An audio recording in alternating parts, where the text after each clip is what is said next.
নমস্কাৰ বন্ধু বান্ধৱীসকল, মনীষা নাথ ইউটিউব চেনেললৈ আপোনালোক সকলোকে পুনৰবাৰ স্বাগতম জনাইছোঁ। আজি মই বনাবলৈ ওলাইছোঁ আনাৰসৰ জাম বা জেলি। আৰু মই এই আনাৰসৰ জেলি কেনেধৰণৰে বনাইছোঁ আজি আহক মই আপোনালোকক দেখুৱাওঁ।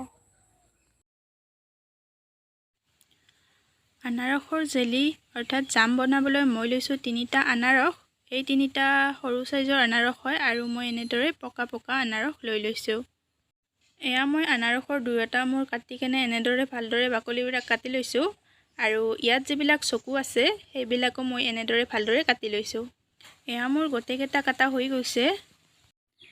এতিয়া মই এই আনাৰসকেইটাৰ ওপৰত নিমখ দি ভালদৰে ঘঁহি লৈছোঁ। মই আনাৰস কাটিলে এনেদৰে প্ৰথমতে নিমখেৰে ভালদৰে ঘঁহি লওঁ। এয়া মই এতিয়া আনাৰসত লগাই লোৱা নিমখখিনি ভাল ধৰণেৰে ধুই লৈছোঁ। এতিয়া মই এই আনাৰসখিনি এনেধৰণেৰে সৰু সৰুকৈ কাটি লৈছোঁ আৰু ইয়াৰ মাজভাগৰখিনি এয়া মই পেলাই দিছোঁ। এতিয়া মই এটা মিক্সিৰ জাৰ লৈ লৈছোঁ আৰু তাত অলপ অলপকৈ আনাৰসখিনি দি দিছোঁ আৰু এতিয়া মই আনাৰসখিনি ব্লেণ্ড কৰি ল'ম। এয়া চাওক, মোৰ গোটেইখিনি আনাৰসে ব্লেণ্ড কৰা হৈ গৈছে আৰু মই ইয়াত অকণমানো পানী ব্যৱহাৰ কৰা নাই, এনেধৰণৰ হৈছে। এতিয়া মই এটা কেৰাহী গৰম হ'বলৈ দিছোঁ আৰু তাত আনাৰসৰ পেষ্টখিনি দি কেনে এনেধৰণেৰে ভালদৰে লৰাই আছোঁ। এতিয়া মই এই জেলিখিনি 5 মিনিটমান কণ্টিনিউৱাছলি ভাল ধৰণেৰে লৰাই থাকিলোঁ। যদি আপোনালোকে মোৰ ভিডিঅ'টো চাই ভাল পাইছে তেতিয়াহ'লে এটা লাইক কৰি দিব। এয়া মই সৰু চামুচেৰে আধা চামুচ নিমখ লৈ লৈছোঁ আৰু এনেধৰণৰ চাহ খোৱা কাপেৰে মই 3টা আনাৰসৰ কাৰণে 3 কাপ চেনি লৈ লৈছোঁ। চেনিৰ পৰিমাণ আপোনালোকৰ টেষ্ট অনুসৰি কম বা বেছি কৰি ল'ব পাৰে।